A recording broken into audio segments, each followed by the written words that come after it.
After one game in the books, what did you take from Saturday's contest?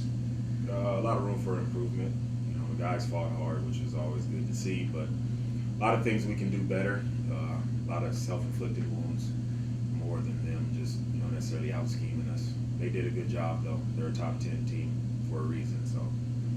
Aside from the result, first time head coach, headset, and what was that like for you? Not much different, to be honest with you. The only thing that was different, I was more worried about everything else besides the game. Worried about the travel, the buses, the planes, the meals. I was more in tune to that stuff than normal. But once the ball's kicked off, it's game day like always. What was your message for the team after the game on Saturday? That there's a lot of room to improve, and they got it. The same thing I said at halftime, the same thing I said after the game. Just paying attention to the detail, the stuff that we preach in practice is going to show up on game day as long as we stick to our fundamentals and continue to keep working towards our overall goal. Bye week, second week.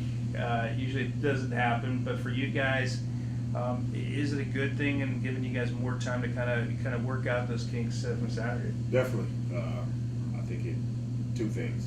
Bye week's coming at a good time for us, just because of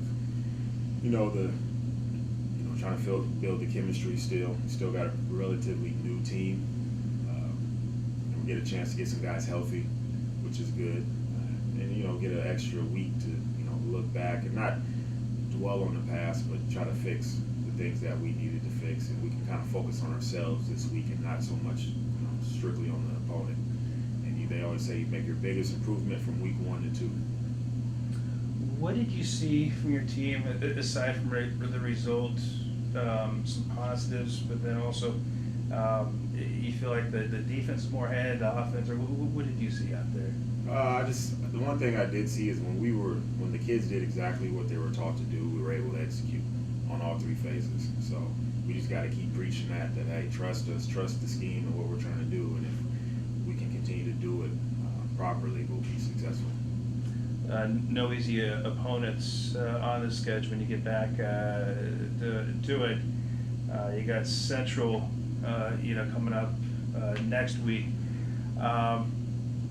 What you're working on things from the game on Saturday, but when will you guys start to focus on that next opponent? Next week. Right now, we're worried about ourselves. There's a lot of little things that we can do better. So we're going to focus on that this week and introduce Central, of course, but to put our main focus on Central won't be until next week. What will be different about this week, knowing that it is the bye week for you guys? Will you handle practices anything different than, say, a game week? Not too much different. We're still going to practice, on the same days. Only thing different is, like I said, we're not preparing for a team as much as we are just getting ourselves prepared. How are you guys on the injury front? Did you get away with no injuries on Saturday, or were there any? We had a couple guys get dinged up, but like I said, with this being the bye week is good. It gives them a chance to, get healed up and get ready for next week. And some guys have been, had little nicks and bruises all camp, so this gives them another week to heal going into game week. All right. Anything else you'd like to add? Nothing else that I can think of. Just ready to get to game 2. All right. Sounds good. Quick question. How did you feel about your quarterback performance? I felt it was, spotty. Sometimes we made the plays we needed to make, but it needs to be more consistent. That's everywhere. Everybody wants their quarterback to be consistent, but again, this was his first start, so this is his first significant action, and he can only get better from here. Good point. Thank you.